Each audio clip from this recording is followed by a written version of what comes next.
Tonight, Iowa State is expressing frustration with the federal government after their research funding was cut by 30%. Local 5's Emily Carlson explains how it's impacting students and future research breakthroughs. Well, Stephanie, Iowa State's vice president of research calls this a period of disruption and uncertainty. Iowa State researchers submitted 2,000 new research proposals during the 2026 fiscal year, more than any of the past 5 years. So what is the problem? It's not money. It's that the federal government is much slower than usual. For example, the National Science Foundation has only distributed 10% of what they were given by Congress.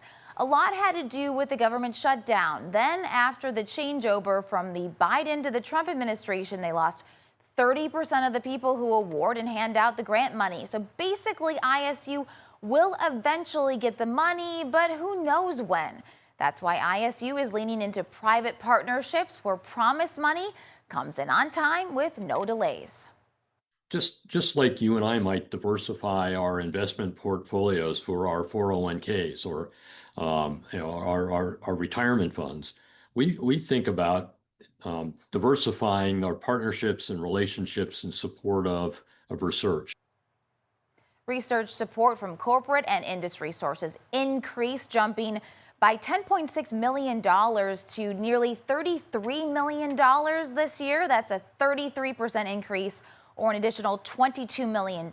Not quite enough, or not even close to being enough, to make up for the $73 million loss in federal funding. Now, a lot of research programs are in limbo, on hold right now. The hope is that by keeping students and staff, once the money comes through, eventually they can pick up where they left off. ISU has used $1 million in private money from the Iowa State Foundation to keep those students and staff. Stephanie. Emily, thank you.